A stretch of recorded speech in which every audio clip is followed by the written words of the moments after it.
सहनावतु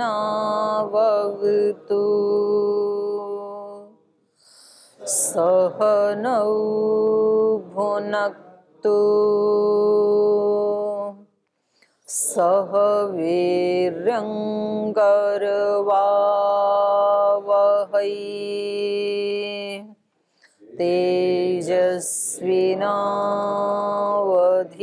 तेजस्विनावधीतमस्तु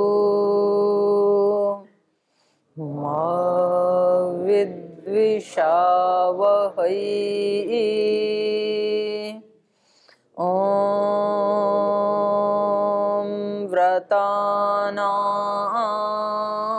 व्रतपते व्रतं चरिष्यामि तच्छकेयं तन्मे राध्यताम् इदमहमनृतात् सत्यमुपैमि। ॐ शान्ति शान्ति शान्तिः।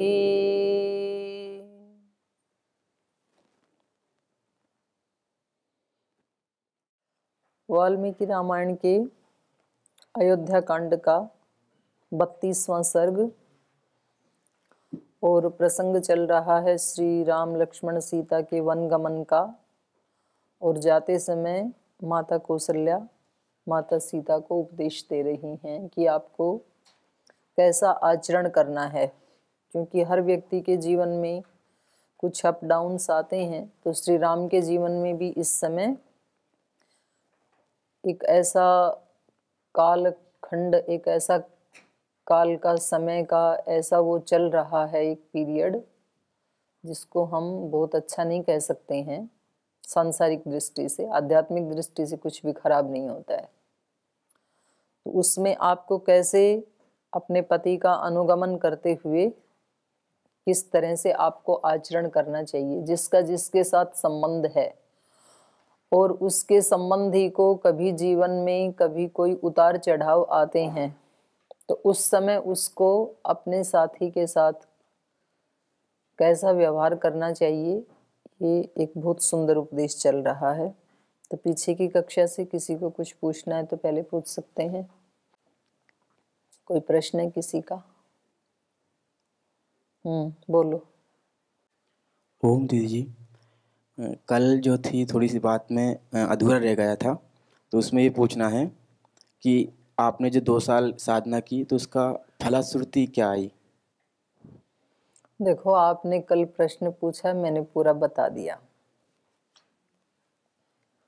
आपको यदि अनुभव ही जानने हैं, कल एक बात आपने पूछी थी कि हम ऐसा क्या करें जिससे हमारे जीवन का उत्कर्ष हो। तो क्योंकि कल यदि मैं कहती तो आपको लगता है कि दीदी कुछ अपने बारे में नहीं बताना चाह रही हैं, लेकिन उसका राइट उत्तर ये है, यदि आप अपने जीवन का विकास चाहते हैं तो आपके सारे प्रश्न आपसे जुड़े हुए होने चाहिए, किसी दूसरे व्यक्ति से नहीं। किसी व्यक्ति ने कितनी साधना की, उसको कुछ मिला नहीं मिला, उससे आपका क्या लाभ होगा? आपको भी हमें प्रेरणा मिलेगी। तो प्रेरणा यदि आपको लेनी है तो फिर जो सबसे ऊंचा है उसकी प्रेरणा लो। सबसे ऊंचे में हमारे सामने कितने ऋषि हैं, कितने ग्रंथ हैं, तो ये सारे हमें प्रेरणा ही तो दे रहे हैं। फिर कहोगे जी कोई लाइव व्यक्ति चाहिए, तो लाइव में लेना है तो अपने गुरु से लो प्रेरणा।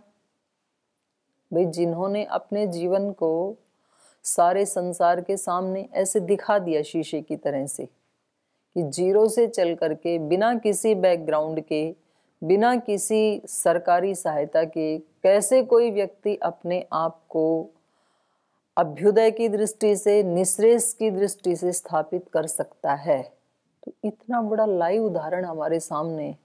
तो इसलिए हमें दूसरों के बारे में तो पूछने के लिए हमारी जुबान बंद ही हो जाती है। जब हम श्रद्धेय स्वामी जी महाराज को अपनी आंखों के सामने देखते हैं तो आपको किसी और दूसरे से सीखने की कोई आवश्यकता नहीं है। लाइव व्यक्तियों में, इस समय जिंदा व्यक्तियों में। और उससे ज़्यादा इतिहास के रूप में या प्रेरणा के रूप में आप जानना चाहते हैं तो ये सारे ग्रंथ हैं हमारे सामने। हमें सीखना ही है तो हम ऋषियों से सीखेंगे। और तीसरी बात ये कि आप किसी का भी सीखा हुआ आपके काम नहीं आने वाला है। आप श्रद्धेय स्वामी जी महाराज से प्रेरणा ले सकते हैं, आप ग्रंथों से, ऋषियों से प्रेरणा ले सकते हैं, लेकिन आपकी जो अनुभूति होगी वो उस ऋषि की अनुभूति से अलग होगी। पूरी अलग भी नहीं होगी पर बिल्कुल वैसी भी नहीं होगी, क्योंकि हर व्यक्ति यूनिक है इस सृष्टि में। हर व्यक्ति के अपने चित्त के संस्कार अलग अलग हैं, उनको हटाने का तरीका उसका अपना औरों से थोड़ा अलग होगा। बेसिक चीजें तो अलग होती नहीं है। जैसे वैदिक धर्म में कहेंगे तो 5 यम नियम है, वो बेसिक नीड है। कोई भी साधक है उसको यम नियम का पालन करना ही पड़ेगा। अगर वो वैदिक धर्म का अनुयायी नहीं है, जैन धर्म में है, तो उसको पंचशील बोल देगा। शब्द का अंतर होगा, लेकिन वास्तव में वो जो योग्यता है, एक मौलिक योग्यता, उसमें कोई अंतर नहीं पड़ेगा। किसी भी मत पंथ संप्रदाय में ऐसे नहीं होगा कि कोई व्यक्ति हिंसक भी हो जाए और आध्यात्मिक भी हो जाए, ऐसा नहीं हो सकता है। अहिंसक होना ही पड़ेगा। गीता की भाषा में देख लो, दैवी संपद का सबसे पहला गुण क्या है? अभयम। अभय व्यक्ति कब हो सकता है? जब वो दूसरों को नहीं सताएगा। सीधी बात है ना। जब दूसरों की हिंसा नहीं करेगा, अहिंसा पे टिका हुआ है सारा का सारा धर्म। अब आप उसको अहिंसा सत्यस्ते कह लो, आप उसको अभयम सत्व संशुद्धि कह लें, या वेद के ही मंत्रों में अभयम पश्चात, अभयम पुरस्तात्, उत्तराद, अधराद, अभयम नो अस्तु, अलग अलग ढंग से सब ऋषियों ने बात एक ही कही है, बेसिक एक ही है। इसलिए यदि आप सचमुच ही अपने इस जीवन का सदुपयोग करना चाहते हैं, अपनी प्रसुप्त शक्तियों को अभिव्यक्त करना चाहते हैं, तो आपके सारे प्रश्न आपसे जुड़े हुए होने चाहिए कि हम इस तरह का जीवन जीते हैं सुबह से शाम तक, और ऐसा जीते हुए हमें कुछ विशेष उपलब्धि नहीं हो रही है, तो ऐसा हम क्या चेंज करें? तो फिर आपको बताया जाएगा जैसे जैसे यहाँ बताया है वैसा वैसा जिए। फिर आप अगले दिन वैसा जिए, जीने की कोशिश करें, प्रयास करें। और वो प्रयास करते समय आप कितनी बार भूल जाते हैं वैसा जीना। क्यों भूल जाते हैं?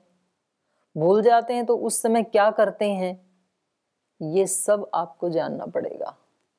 और उसके प्रति जितने आप अवेयर होंगे, जितनी आपकी अवेयरनेस बढ़ेगी, अपने आप उजाला होता चला जाएगा।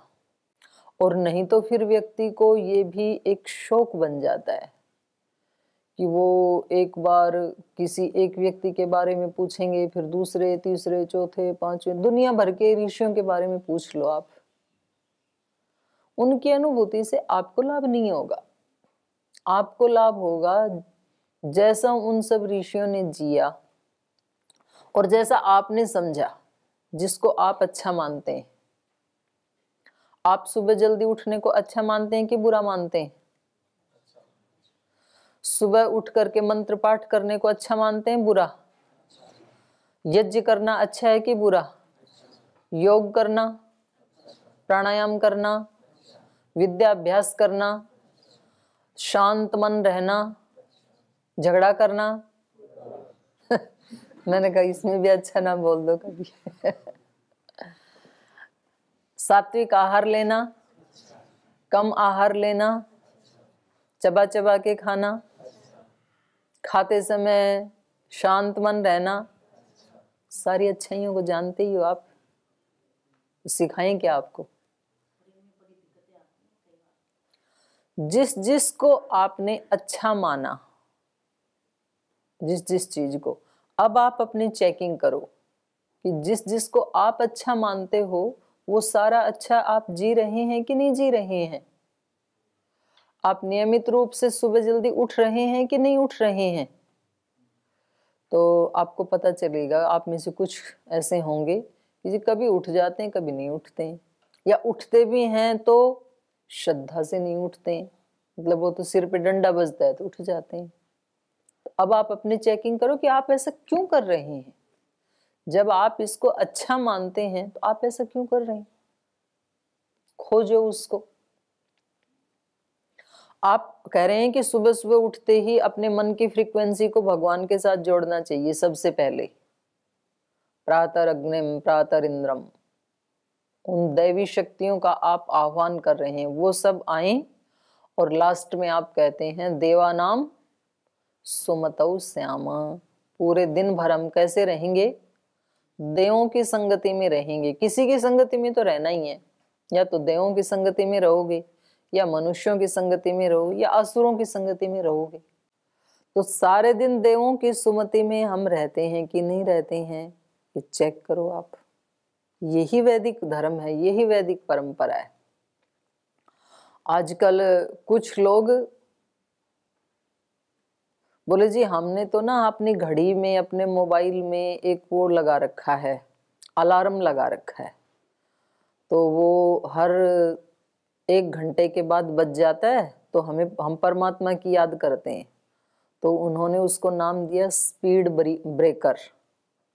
स्पीड को ब्रेक करने वाले लगे होते हैं ना ब्रेकर रोड के ऊपर, तो वहां जाके स्पीड थोड़ी मंद हो जाती है गाड़ी की, करनी ही पड़ती है, नहीं तो चोट लग जाएगी। तो बोल जी वो जब अलार्म बजता है ना, तो हमारा मन जो बहुत तेज गति से भाग रहा था, तो फिर हमें याद आ जाता है 1 घंटे में। तो ये हमने एक नई रिसर्च की है, कुछ भी नई रिसर्च नहीं है, बहुत अति प्राचीन काल से हमारी वैदिक परंपरा का ये धर्म है, चुराया है आपने वहां से। हमारे यहाँ कहते हैं सुबह उठते ही भगवान को मंत्र पाठ करके फिर अपने दिन की शुरुआत करो। तो जागरण मंत्र 5 ऋषियों ने बताई। फिर बोले आप योग करना शुरू करो, तब भी मंत्र पाठ करो, फिर भगवान को याद करो। यज्ञ करे तब मंत्र पाठ होता ही है, वो तो पूरी प्रक्रिया ही मंत्र पाठ के साथ होती है। फिर नाश्ता करने लगे तब भी मंत्र पाठ करो, फिर खाना खाने लगे तब भी मंत्र पाठ करो, एक काम से दूसरे काम में, स्नान करो तो भी मंत्र पाठ करो। आपो हिष्ठा मयो भुवस्ता, कुछ भी काम आप करते हैं सुबह से शाम तक, तो हर काम के प्रारंभ में मंत्र पाठ का विधान है। ये मंत्र पाठ क्या है कि थोड़ी थोड़ी देर में अपने आप को उस पराशक्ति के साथ जोड़ना। अब ये एक बिल्कुल अलग बात है कि या तो व्यक्ति मंत्र पाठ करता ही नहीं है, या करता है तो एक फॉर्मेलिटी पूरी करने के लिए कर लेता है। जैसे समूह में बैठ के खाना खा रहे हैं तो मंत्र पाठ कर लेंगे, पर यदि किसी दिन कमरे में बैठ के खा रहे हैं तो पहले खाएंगे फिर बीच में मंत्र पाठ करेंगे। तो इसका मतलब आप जुड़ना नहीं चाह रहे हैं, आप उस आहार को दिव्य आहार नहीं बनाना चाहते हैं। इसका मतलब है आप सुबह नहीं उठना चाहते हैं, इसका मतलब आप दिव्य शक्तियों की सन्निधि में नहीं रहना चाहते हैं। आपको यदि यज्ञ में, योग में जाना अच्छा नहीं लगता है, यहां तक कि ज्यादातर संस्थाओं में मैंने देखा, और संस्थाओं में भी गुरुकुलों में देखा, ज्यादातर जिस व्यक्ति की एमए हो गई, जो आचार्य बन गया, वो योग और यज्ञ में नहीं जाएगा। तो जो जा रहे हैं वो सोच रहे हैं हम कब आचार्य बने और कब हमारा इसमें जाने से पिंड छूटे। उनको लगता है कि अगर ये इतनी ही अच्छी चीज है तो जो हमारे वरिष्ठ हैं वो क्यों नहीं आते हैं। और वरिष्ठ कहते हैं कि बस इन सब को हमने धका करके भेज दिया यदि यज्ञशाला में या योगशाला में, तो हम अच्छे आचार्य हैं, हमारे सारे विद्यार्थी योग करते हैं, यज्ञ करते हैं। तो इसलिए वैदिक धर्म का ह्रास हुआ। बड़े हैं उनको सबसे आगे जाना चाहिए। स्वामी जी हैं सबसे बड़े, और श्रद्धेय स्वामी जी महाराज एक दिन भी मिस नहीं करते हैं, उसको बड़ा कहा जाएगा। और उन लोगों ने, उन लोगों के बड़प्पन ने, उन लोगों की गुरुता ने इन परंपराओं को जिंदा रखा है, डिग्री वालों ने नहीं रखा। बड़ा दुर्भाग्य है ये। सब बच्चे ये सोचते हैं फिर कि हम कब वरिष्ठ हों, कब हम बड़े हों, फिर हमें कोई टोकेगा नहीं। बोलते हम तो अपने कमरे में करते हैं। कमरे में करते हो तो तुम इनके साथ ही कर लो। या कभी कभार चलो ऐसा मन करता है कि भाई आज हमारा बिल्कुल एकांत में बैठ करके ध्यान उपासना करने का मन कर रहा है, तो आप बैठ जाओ, दूसरे भी आपके साथ बैठ जाएंगे। पर रोज का ये नियम ही बना लिया कि भाई हमारे लिए कोई नियम नहीं है, आपके लिए सारे नियम हैं। तो फिर जो पालन कर रहे हैं वो भी श्रद्धा से पालन नहीं करेंगे। श्रद्धा से पालन नहीं करेंगे तो रिजल्ट भी नहीं आएगा। ये बात तो मैंने वरिष्ठ के लिए। अब कनिष्ठ की बात सुनो। आप कहोगे आज तो आपने हमारे मन की बात कह दी, बड़ी अच्छी बात कही। भाई बड़े आए या ना आए आपको क्या लेना देना है। हर व्यक्ति का अपना जीवन है। यदि उनको अपना जीवन दिव्यता से नहीं भरना है तो मत आने दो। आप आओ, और कैसे आओ?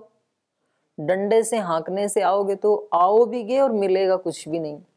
इसलिए श्रद्धा से आओ, क्योंकि आपका जीवन आपके हाथ में, आपकी जिम्मेदारी है। ये आपका जीवन है, किसी दूसरे का नहीं है। इसलिए मंत्र पाठ में सबसे आगे आना, श्रद्धा पूर्वक मंत्र पाठ करना, श्रद्धा पूर्वक यज्ञ करना, श्रद्धा पूर्वक प्राणायाम करना, क्योंकि ये इतनी ऊंची विद्याएं आपको मिल गई फ्री में, फोकट में। महर्षि दयानंद को इन विद्याओं को प्राप्त करने के लिए कितने धक्के खाने पड़े, तब कहीं अंत में जाके मथुरा में स्वामी विरजानंद जी मिले। नहीं तो जहां कहीं भी जाएं कुछ का कुछ ही बताएं। आपको मिल गया फ्री में, तो उसकी फ्री में मिलने वाली चीज की व्यक्ति वैल्यू नहीं करता है। अब इस बात को पकड़ो आप कि हम इन चीजों की वैल्यू क्यों नहीं करते, क्यों नहीं हम श्रद्धा से जाते हैं, क्यों नहीं हम श्रद्धा से ये काम करते हैं। तो आपको पता चलेगा कि या तो आप कुछ ऐसे लोगों को फॉलो कर रहे हैं, आप कहते हैं ये नहीं करते हैं तो हम क्यों करें। अरे आप उनको फॉलो मत करो, आप स्वामी जी को फॉलो करो। आप बड़े वाले को देखो ना, छोटे वालों को क्यों देखते हो? जो उनसे छोटे उसको क्यों देखते हो आप? तो ऐसे जब आप अपने जीवन की खोज करेंगे ना खुद की, तो आपको भी नहीं पता चलेगा कि आप कब बड़े बन गई, और जिन चीजों को आप प्राप्त करना चाहते थे वो आपको कैसे सहज मिल गई। चीजें सहज मिलती हैं। उनके प्रति बहुत ज्यादा दुखी, परेशान, टेंशन में, और खाना पीना छोड़ दिया, बोलना छोड़ दिया, छोड़ के भाग गए, इन चीजों से नहीं मिलेगा। मीराबाई ने कहा सहज मिलो अविनाशी। जो मेरे को प्राप्ति हुई, मीराबाई कहती हैं, वो कैसे हुई? सहज और अविनाशी। सहज भी मिल गया और अविनाशी मिल गया, जिसका कभी नाश नहीं हो सकता है। और सहज का दूसरा अर्थ होता है सहज, जन्म के साथ ही मिला ही हुआ है, कुछ भी नया प्राप्त करना नहीं है। बस उसको, हमारे वो कर्नाटक में है एक पूज्य स्वामी ब्रह्मदेव जी महाराज, तो वो कई बार कहते, बोले उसको बस ऐसे पर्दा उठा के झांक के देखना है, बस है ही पहले से। पर ये तो वही करेगा ना जिसकी वो डिमांड है, जिसकी इच्छा ही नहीं है उसको। इसलिए जो समझदार व्यक्ति हैं वो बहुत ज्यादा दूसरों को सुधारने की टेंशन नहीं लेते हैं। क्यों नहीं लेते हैं? इसलिए नहीं लेते, अपना कर्तव्य पूरा करते रहो, बताते रहो। जिसको करना है वो तो इशारे से ही पकड़ जाएगा और धन्य हो जाएगा, क्योंकि उसकी अपनी डिमांड है अंदर की। इसलिए वो ग्रंथों के, संतों के, गुरुजनों के इशारे को ही पकड़ लेते हैं। पकड़ेंगे, आगे बढ़ेंगे, वो निश्चित रूप से बड़ी उपलब्धियां प्राप्त करेंगे इस जीवन में, क्योंकि वो अंदर से चाहते हैं। और जो नहीं चाहते हैं उनका आप कितना भी सुधार करने की कोशिश कर लो, उनको सुधरना नहीं है। वो आपको बदल देंगे, वो तो बदलेंगे नहीं। आप टेंशन से भर जाओगे, खिन्नता से भर जाओगे। इसलिए यहाँ से बहुत लोग गए, पढ़ाई हो गई, एमए हो गई, बोले जी हमें ना संगठन में लगा दो, हम जा करके अब देश को सुधारेंगे। अच्छा भाई सुधार दो, फिर वहां गए तो वो उनको तो सुधार नहीं पाए, उन्होंने उनको सुधार दिया। बोले हम दुनिया बदलेंगे, दुनिया तो बदली नहीं, वो बदल गई। थोड़े दिन के बाद बोले जी संगठन में तो कोई सुनता नहीं है, हम संगठन में तो काम नहीं करेंगे, हम तो ध्यान लगाएंगे। ठीक है भाई, ध्यान लगा लो। बोले ध्यान भी हम खास जगह में वहां जा करके लगाएंगे। ठीक है, वहां जाके लगा लो। और पता लगा बाकी के अगले 6 महीने में किसी राजनेताओं के लिए वोट मांगते फिर रहे हैं। तो उन्होंने दुनिया को नहीं बदला, दुनिया ने उनको बदल दिया, उनका सारा ज्ञान चला गया कहीं का कहीं, वोट मांगते फिर रहे हैं। तो यही काम करना था तो इतने साल क्यों बर्बाद किए? आप वेद पढ़ रहे हैं, दर्शन पढ़ रहे हैं, शास्त्र पढ़ रहे हैं, साधना कर रहे हैं, तो कोई लक्ष्य लेकर के तो होनी चाहिए ना। नहीं तो फिर ये जीवन का तो एक एक पल बड़ा अनमोल खजाना है, और उसमें से 5-10 वर्ष ऐसे ही व्यर्थ कर देना, वेस्ट कर देना, ये तो समझदार आदमी की पहचान नहीं है। तो इसलिए यदि हम जागरूक नहीं हैं और बस हम केवल जैसे तैसे भाई जहाँ रहते हैं ठीक है, यहाँ के नियमों का पालन कर लो, मन से करो बेमन से करो, तो फिर आपको ज्यादा लाभ हो नहीं पाएगा और वो समय व्यर्थ चला जाएगा और नुकसान जरूर हो जाएगा।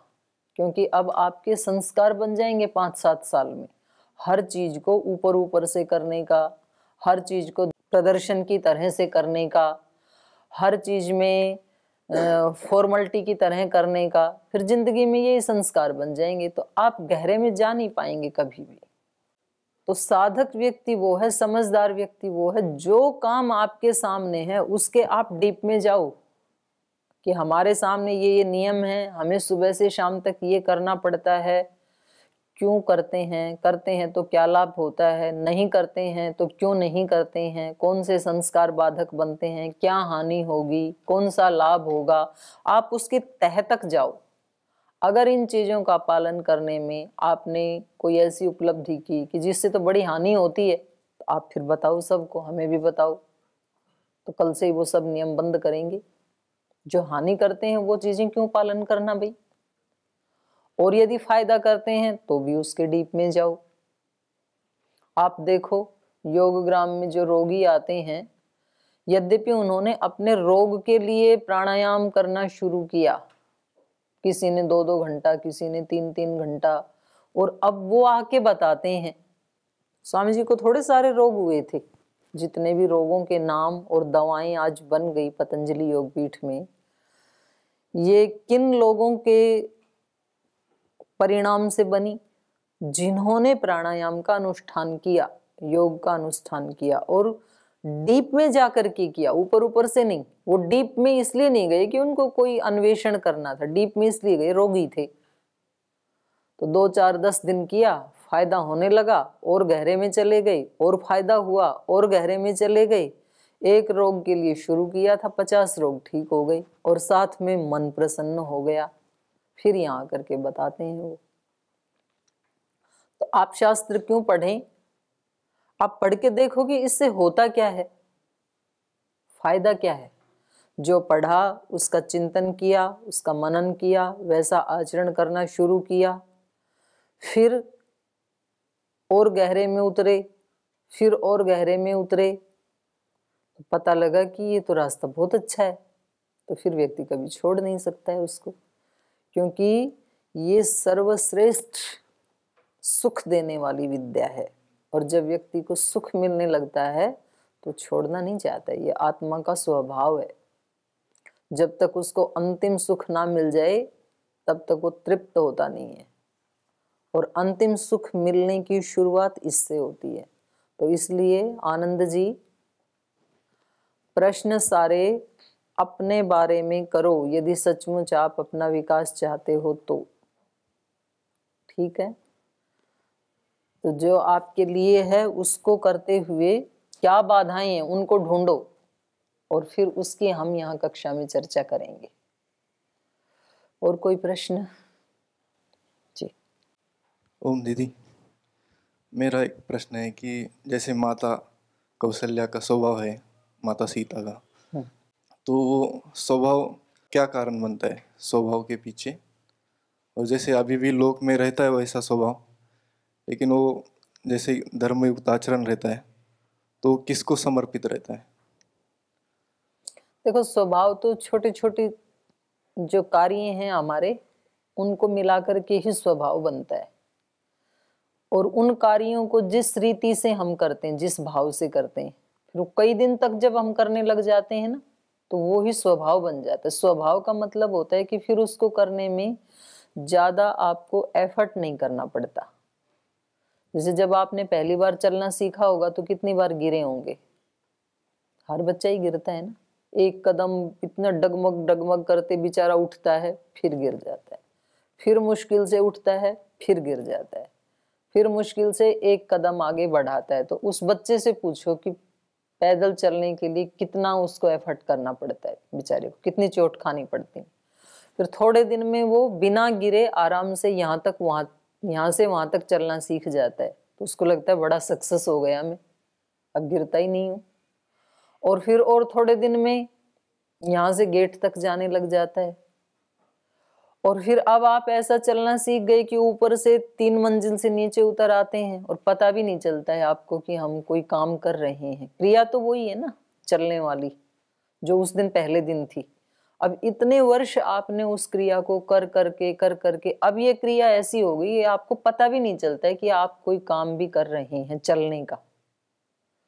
तो ऐसे ही अच्छाई का भी स्वभाव बन जाता है। व्यक्ति पहले तो प्रयास पूर्वक अच्छा करता है, भाई दूसरे कुछ क्या कर रहे हैं, मुझे उसके अकॉर्डिंग उत्तर नहीं देना है। महात्मा बुद्ध के सामने कितने लोग आए, महर्षि दयानंद के सामने कितने लोग आए जिन्होंने उनको तंग किया, जहर भी दिया।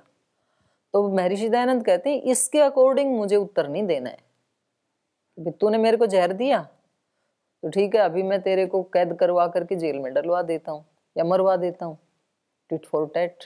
बोले नहीं, क्योंकि इसके ऐसे संस्कार थे जो इसने किया, लेकिन मैं तो ज्ञानी हूं ना, तो मैं ऐसा नहीं करूंगा। तो पहले तो व्यक्ति शास्त्रों में पढ़ के, गुरुजनों से सुन के कि भाई ठीक क्या है, वैसा करने का अभ्यास करता है। वो अभ्यास करते हुए कभी कभी उसके पुराने संस्कार उससे फिर वैसा ही आचरण करवा देते हैं, वो फेल भी होता है। फिर वो कहता है कोई बात नहीं, आज फेल हो गया तो कोई नहीं, कल से फिर ऐसे ही करूंगा। और ऐसे करते करते करते फिर उसकी ये मजबूरी हो जाती है कि वो चाह करके भी बुरा नहीं कर सकता। महात्मा बुद्ध चाह करके भी किसी का बुरा नहीं कर सकते, श्री राम चाह करके भी बुरा नहीं कर सकते, महर्षि दयानंद चाह करके भी किसी का बुरा नहीं कर सकते, क्योंकि उनके पास वो चीज अब रही ही नहीं बुरा करने वाली। उसका समूल नाश कर दिया, जिसको योग दर्शन में कहा ना, भून देना, ज्ञान से दग्ध बीज कर देना बुरे संस्कारों का। तो दग्ध बीज हो गया तो अब उसकी सामर्थ्य नहीं है अंकुरित होने की। तो ऐसे स्वभाव बन जाते हैं। तो शुरू में प्रयास करना होता है, फिर वो सहज हो जाते हैं हमारे लिए। और कोई प्रश्न किसी का? पढ़ें आगे, चलिए।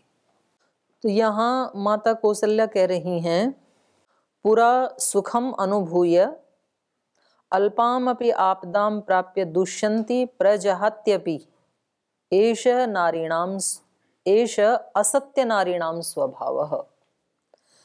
पहले तो सुख प्राप्त हुआ जिनसे, और फिर यदि वो किसी अल्प आपदा को भी प्राप्त हो गए तो उनको छोड़ करके और उनसे अलग हो जाती हैं और दूषित हो जाती हैं। ऐसे असती नारियों का स्वभाव होता है।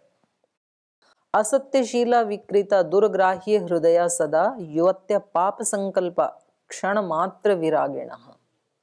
एक क्षण में बोले मेरा आपसे कोई संबंध नहीं है, बस ऐसे वैराग्य को प्राप्त हो जाना, वो वास्तव में वैराग्य नहीं होता है, बल्कि वो उनके पाप संकल्पों का परिणाम होता है। ये उनके बुरे संकल्पों का, क्योंकि वो ऐसे जो लोग होते हैं वो दुर्ग्राह्य हृदय होते हैं।